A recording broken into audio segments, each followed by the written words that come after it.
আসসালামু আলাইকুম দর্শকবৃন্দ, খবর পড়ছি আমি জান্নাতে আরহি। প্রথমেই জানিয়ে দিচ্ছি সংবাদ শিরোনাম। ইয়েমেনের জবাব, ইসরায়েলের ওপর হাইপারসনিক হামলা। ফিলিস্তিনে দমন চালালো ইসরায়েলি বাহিনী। আমেরিকার বিরুদ্ধে যুদ্ধের হুঁশিয়ারি ভেনেজুয়েলার।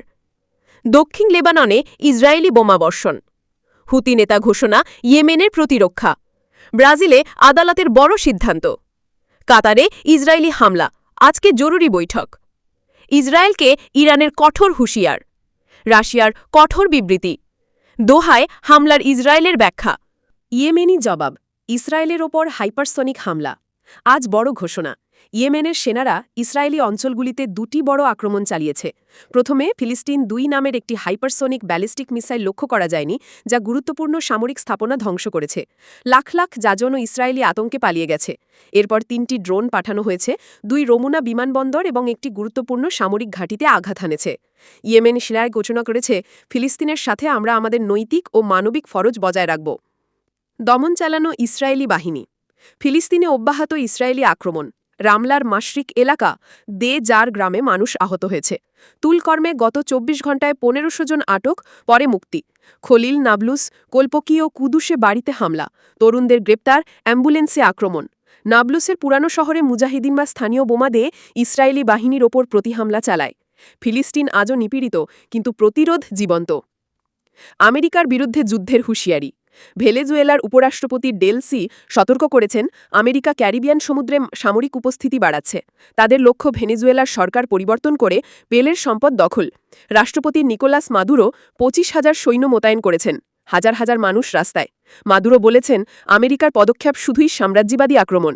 ভেনেজুয়েলা কখনো বন্দী হবে না। দক্ষিণ লেবাননে ইসরায়েলি বোমাবর্ষণ। কফর দুনিনে ড্রোন হামলা। একটি গাড়ি লক্ষ্য করে ৫ জন আহত।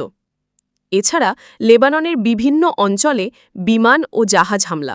স্কুল ও বসতঘর ধ্বংস। লেবানন এখনও আগুনে, তবে প্রতিরোধ শক্তিশালী। হুতি নেতা ঘোষণা, ইয়েমেনের প্রতিরক্ষা।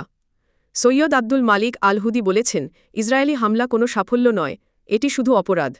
ইয়েমেন সরকার ও জনগণ এই পবিত্র যুদ্ধে দৃঢ়। ইয়েমেনি জনগণের ইচ্ছা কেউ ভাঙতে পারবে না।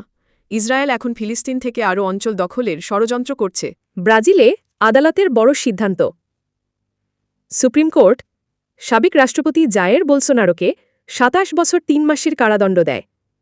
তিনি ২০২২ সালের নির্বাচন পরাজয়ের পরে ক্ষমতা পাল্টানোর ষড়যন্ত্রে দোষী। ৫ বিচারকের মধ্যে ৪ জন তার বিরুদ্ধে ভোট দেন। বোলসোনারো এখন প্রথম সাবেক রাষ্ট্রপতি যিনি গণতন্ত্রে হামলার জন্য সাজাপ্রাপ্ত। কাতারে ইসরায়েলি হামলা, আজকে জরুরি বৈঠক। কাতারের প্রধানমন্ত্রী মোহাম্মদ বিন আব্দুর রহমান সানি আজ ওয়াশিংটনে মার্কিন প্রেসিডেন্ট ট্রাম্প এবং অন্যান্য উচ্চপদস্থ কর্মকর্তাদের সঙ্গে সাক্ষাৎ করবেন। ২ নেতার মধ্যে ইসরায়েলের কাতার ওপর হামলা এবং গাজায় যুদ্ধবিরতি নিয়ে আলোচনা হবে। কাতারি নেতৃত্বের পক্ষ থেকে যুক্তরাষ্ট্রের সামনে ইসরায়েলের বিরুদ্ধে অবস্থান জোরালোভাবে উপস্থাপন করা হবে। অন্যদিকে দোহায় হামাস নেতৃত্বের ওপর ইসরায়েলি হামলায় শহীদ ৬ জনের জানাজা অনুষ্ঠিত হয়েছে। জানা যায়, কাতারের আমির শেখ তামিম বিন হামাদানি, উচ্চপদস্থ সরকারি কর্মকর্তারা এবং বিপুল সংখ্যক নাগরিক অংশগ্রহণ করেন। ইরানের কঠোর হুঁশিয়ারি। ইরানের পররাষ্ট্রমন্ত্রী আব্বাস আরকাজি ইউরোপের ট্রয়িকে সতর্ক করেছেন, যদি ট্রিগার মেকানিজম চালু হয় ইরান জবাব দেবে। তিনি বলেছেন, ইউরোপ জিত করলে ইরান এনপিটি থেকেও বের হতে পারে।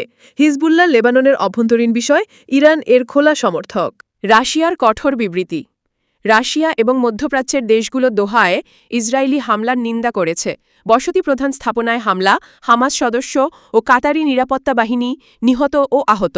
রাশিয়ার পররাষ্ট্রমন্ত্রী বলেছেন, ইসরায়েল নীতি লঙ্ঘন করেছে, পুরো অঞ্চল অস্থির। বিশ্বের যদি ইসরায়েলকে না রোধ করে, শান্তির সব সুযোগ ধ্বংস হবে। দোহায় ইসরায়েলের ব্যাখ্যা।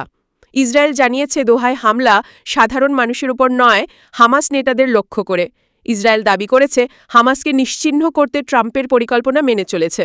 দোহায় হামলায় ৬ জন নিহত হয়েছে। কাতার বিশ্বের সমর্থন পেয়েছে। সম্মানিত দর্শক শ্রোতা, এই ছিল এখনকার আন্তর্জাতিক খবরাখবর। পরবর্তী সংবাদ পেতে আমাদের সাথেই থাকুন। আপনার মতামত কমেন্টে জানাতে ভুলবেন না। ধন্যবাদ।